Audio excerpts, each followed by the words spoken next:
Okay, so moving on to Unit 2, Dynamics. Now the good news is, well, I guess it's a good news, bad news situation. The good news is that there's going to be a whole lot of opportunity for you to demonstrate that you understand kinematics in the Dynamics unit. And the bad news is there's a lot of kinematics in the Dynamics unit. But chance to get better, right? So here we go. Now this is a grade 11 sheet. You probably remember it. Those of you that were here with me. We'll spend just a few minutes redrawing or refreshing your memory on free-body diagrams, and we'll move on with some net force problems. So today's really just review. Okay? Free-body diagrams are diagrams which show relative magnitude and direction of all forces acting upon an object in a given situation. You know what? I'm not even going to bother reading all this. You guys can read. What is a free-body diagram? Just a picture that shows all the forces. A picture that shows all the forces. Okay? And we use them really just to sort of clarify our thinking to help us solve problems. Okay? Are they mandatory to solve problems? No. Are they a really good idea to demonstrate your understanding of a problem solving? Yeah, which in student speak translates to draw the free body diagram. You have to. Okay? It's generally drawn as a box. Sometimes some books just draw it as a dot. It's free of all other sort of environmental things like houses and rocks and wind and whatever, right? It just sort of tries to eliminate all those things, and it just shows the friction. We always draw forces away from the box, even if they're pushed, we always draw them away, just a convention. So let's just spend a few minutes here, and maybe what I'll do is I will just let you guys do some. You've done these before. If you still have your grade 11 notes, you can probably find the answers if you want. How about you spend I think there's is there 11 questions? Oh, there's one there. There's 11 questions. Okay, so I'm going to give you less than 11 minutes. 10 minutes. Give it. Okay, let's have a look at the first ones here. A book is at rest on a tabletop. Diagram the forces acting on the book. So, as always, the free body diagram has a, start with the box. Is there always gravity? Is there any place in the universe where there's no gravity? Is there gravity in space? Absolutely, that's what holds the moon in place around the Earth, right? I mean, I guess you could argue there's some space way out there, interstellar space, where there's literally no mass in the near vicinity, but I mean, even if out at the range of Pluto, it's still, the sun has gravity, right? So, yeah, there's pretty much always going to be gravity. What causes the book to not move down? Normal force. Okay, so we got weight force down, normal force up. Is there always a normal force? Always? When not curved? Yeah, when there's no surface to hold it up, right? When it's falling. Absolutely. A girl is suspended motionless from the ceiling by two ropes. Diagram the forces acting on the combination of the girl and the box. So the box just represents the girl. Weight force down. Do we need to worry about how long these are right now? Do I need to worry about how long they are? Not really right now. Once they become numerical values, then, if one's 100 and the other's 50, well, then the 100 one should technically be twice as long, right? But we just use this diagram as a way to sort of clarify our thinking. So there's two ropes holding her up. So I'm going to put 2 and call them FTs, probably FT1 and FT2, tension. Some people would argue you can just put them on top of one another in a single one. That's okay too, right? Some of them, right? What do we call it what's the sum, the total of all those forces? What's that called? F net, right? Remember that from grade 11, F net? An egg is free falling from a nest in a tree. Neglect air resistance. Diagram the forces acting on the egg as it is falling. Renee, you're still visiting. I'm going to call you on it every time. My job is to get that mark higher. That's what you want, so that's what I'm going to do. Egg is free falling from a nest in a tree. Neglect air resistance. Here's the egg. Gravity. Any forces up? Brendan, any forces up? There's no one, right? It says neglect air resistance. So I guess it would be accelerating all the way to the ground? If there's no air resistance. A flying squirrel is gliding, no wing flaps, from a tree to the ground at a constant velocity. Consider air resistance. Diagram the forces acting on the squirrel. Gravity. Constant velocity. Now that's kind of a code word. Nick, what is the code word? What does constant velocity sort of translate to? Remember? Morgan? Constant velocity? It means no acceleration, which means the forces have to be balanced. Right? What does that mean, Brayden? The forces are balanced? Equal to each other, right? Equal and opposite, I guess you could say. Good.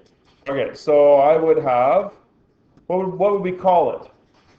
We always start with F because it's a force, but the next letter is like the label for it, right? So this would be wind resistance, I guess, right? F air maybe, or FF, but it really is a friction force. Does it matter what you call it? I mean, it's your definition, so you can call it what you want, right? I mean, it doesn't make sense to call it F net or Fn, but I mean, you have a little bit of leeway what to call it. A rightward force applied to a book in order to move it across the desk with a rightward acceleration. Are those key words? Acceleration, which means there is a net force. Consider friction. Neglect air resistance. Diagram the forces. Weight force. Start with that. A rightward force is applied to a book in order to move it across the desk with a rightward acceleration. So there is, we would call it an applied force that is to the right. And as I said earlier, you should always draw them away. So I'm going to call that FA, applied force. Anything else? Oh, it's on a desk, right? There is friction. It says consider friction. How long should the friction one be, Shelby? Don't know. Short, the same as this, or longer than that? Those are your three choices. Don't know. Shorter? How come, Blair? Yep. We'll call this FF for friction. Because it has a rightward acceleration, the applied force has to be greater than the friction force, so that there is a net force sideways that actually accelerates, right? Any more? Sarah, are there any more? There is an Fn. And that would have to be how long? The same as the FW, right? Is there any acceleration up and down? No, it's flying across the tabletop, right? There is no upward acceleration. So the upward ones have to be balanced, and the rightward ones, there's a greater one to the right. You try number 6 right now. A rightward force is applied to a book in order to move across the desk at constant velocity. What does that mean, Brendan? Constant velocity. Same speed. What does that tell you about the forces on it? They're equal. Equal and opposite, right? Balanced. Good. Okay, so again, we're on a desk, so we've got, oops. Do I need to draw the tabletop? Some books do, some books don't. Some people will argue that you shouldn't. The weight force is down, the normal force is up. There's a rightward force, but it is balanced, FA, applied force. It is balanced by FF. Now, do I need to get my ruler out and measure them exactly? No. But I mean, you should be able to draw them within 2 or 3 millimeters of the correct length, right? Don't draw one like 8 centimeters long, the other one 2, and say, well, they're pretty close. That's not close enough. Okay, so I got weight force down, normal force up, applied force to the right, friction force left. Generally, when it's not given, we just assume things move from left to right because we live in a left to right world where we read left to right. Or at least I do. Good, Nick? I know this is not review for you. Joel, good? No? What's up? I still understand how it's still moving as the friction force. Ah, excellent question. What is Newton's, is it first law? Yeah, first law. What does Newton's first law say? Objects in motion stay in motion. Now, that's sort of like a grade 7 version of it, right? It really says in the absence of an unbalanced force, right? When the forces are balanced, objects in motion stay in motion, okay? So once this thing, Nick, the problem is that you're thinking that it's at rest and that you have to get it going, right? Like if I'm pushing my hole punch and it's sitting here on the table and I have to get it going, I have to push harder than friction, don't I? Right? But once it's already going well, how hard do I have to push? The same as friction, right? Everyone knows that it's hard to get something going. Once you get it going, right? It's easy. Kind of like studying your physics in that sense, oddly enough. I don't like it. Or apropos, I suppose. Okay? So objects in motion stay in motion. So because, Nick, it's already moving at a constant velocity, the forces can be balanced. Okay, number 7. A college student rests a backpack upon his shoulder. The pack is suspended motionless. There's another code word for constant velocity. Balance force is by one strap from one shoulder. Diagram the vertical forces acting on the backpack. Weight force down. It's one strap. I guess really it would be an FT, a tension force, right?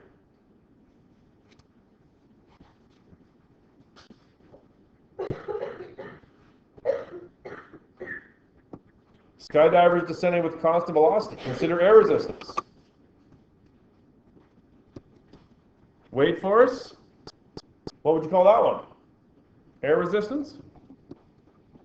F air or maybe FF?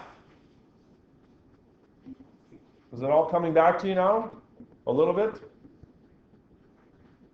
A force is applied to the right to drag a sled across loosely packed snow. There's more of that physics code word. Loosely packed snow. Friction or frictionless? Friction. You've all walked in big snowdrifts. You know it's not easy. There's a lot of friction.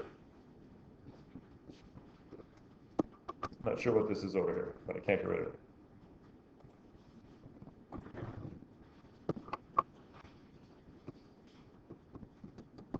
Weight force, normal force, because it's happening on Earth. Loosely packed snow, force applied to the right. Loosely packed snow, rightward acceleration. So that means that the applied force is bigger. I'm going to give Shelby a chance to that question again. Friction force, smaller, equal, or greater than the applied force? The same? The code word is here. So what does that mean? That the friction is more or the applied force is more? Not sure? It means that the applied force is more, that's right. Okay, because there's a net force. Which direction is the net force, Nick? Joel, sorry? Right. To the right, which means that there is an over result of a rightward acceleration.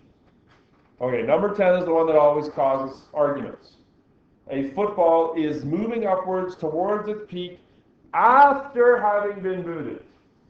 After. Has it left the kicker's foot? It has. Neglect air resistance. Well, football is played on Earth. We have a weight force. Anything else to add?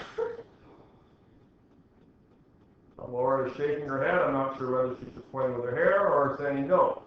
I'm going to say that she's saying no. Why no? Exactly. There are no other forces acting on it. Is the football moving in the air?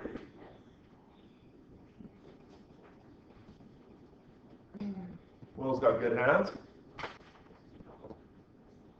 Almost.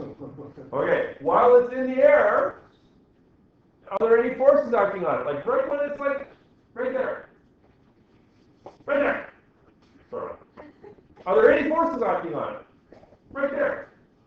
Just gravity, right? But it's already moving. Do I have to draw already moving? No. This is not a picture of what is happening. It's a diagram of all the forces. You guys want to argue more with me on that one. Either you guys are just giving up or I'm not sure. You understand? Yeah? Yeah? A car is coasting to the right and slowing down. There's some code in there. Coasting to the right and slowing down. Which way is the acceleration? to the left. Neglect air resistance. Diagram the force acting on the car. Weight force down. Normal force up. Coasting to the right. More code. Is there any force applied to the right? Coasting means your foot is off the brake or off the gas and you're just sort of rolling, right? And so it says neglect air resistance, but there would be some rolling friction, right?